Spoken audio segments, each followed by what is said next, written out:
Il y a trois sortes de gens qui voyagent dans le monde. Le premier, celui qu'on connaît tous, c'est le touriste. Ce qui l'intéresse, c'est de découvrir la culture d'un nouveau pays en allant voir les œuvres culturelles que le pays lui propose de visiter. Ensuite, il y a le voyageur. Le voyageur, c'est celui qui traverse différents pays et lui, il est un peu plus imprégné de la culture du pays pour la simple et bonne raison que son moyen de transport le confronte à la culture du pays. Et puis il y a l'aventurier. Et l'aventurier, c'est quelqu'un qui est très intéressé par aller gratter ce qu'on ne voit jamais dans les pays qu'il traverse.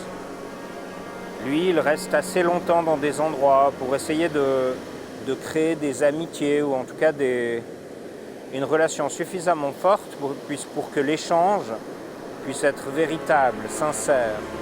Et donc le gars, il va te montrer des choses que peu de gens voient. C'est des discussions assez profondes que tu peux avoir uniquement si tu as réussi à créer ce lien.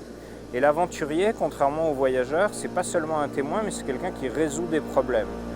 Et contrairement à ce qu'on peut penser, ces trois catégories ne sont pas du tout cloisonnées. C'est-à-dire que moi, quand je suis en Zambie et que je vais visiter les chutes Victoria, je suis un vrai touriste. Et puis des fois, je suis seulement un aventurier et des fois, je suis seulement un voyageur. Et ça dépend des endroits où tu es, de comment tu la sens, de comment tu veux le vivre.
Ils sont là, ils tournent, ils sont surpris lorsqu'ils te voient, ils se sont persuadés d'être uniques et seuls.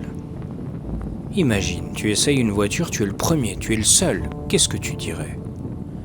Tu titrerais « Ce que vous avez toujours voulu savoir » ou « La plus grande peur de ma vie » ou « Tu sais ce qui se passe si tu mets de l'essence dans une voiture » Bref, un titre mensonger pour attirer le clic, pour faire croire que ta vie est unique.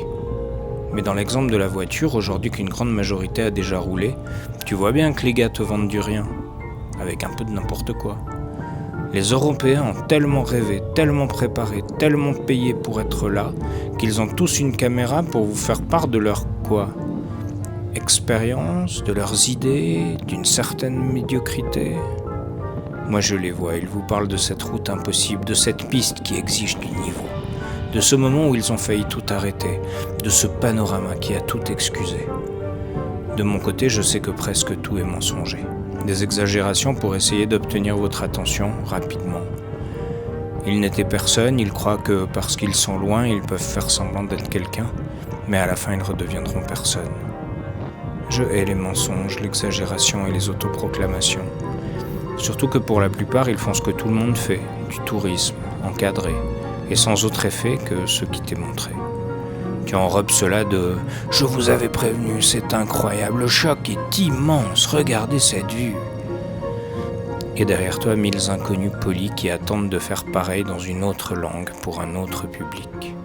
C'est certainement le prix de l'Amérique, cette superficialité béate qui suppose que moins on est, plus on doit partager. C'est pour vous qu'ils le font, pas pour soigner leurs besoins d'attention. De mon côté, je poursuis le projet. Je filme, je fais des rimes, pour vous donner une idée de ce que je traverse. Avec la carte à la fin, j'espère vous donner l'envie de me rejoindre dans un autre espace-temps, celui de la passion et du désir profond de s'imprégner vraiment. Je possède 3 types de souvenirs. Ce que je filme pour toi, ce que je photographie pour eux, et ce que je garde, ancré profondément en moi. Le premier bouge, le deuxième est figé, le dernier se ressent.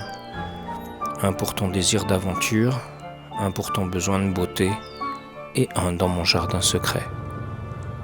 Je suis un aventurier poète, motard passionné.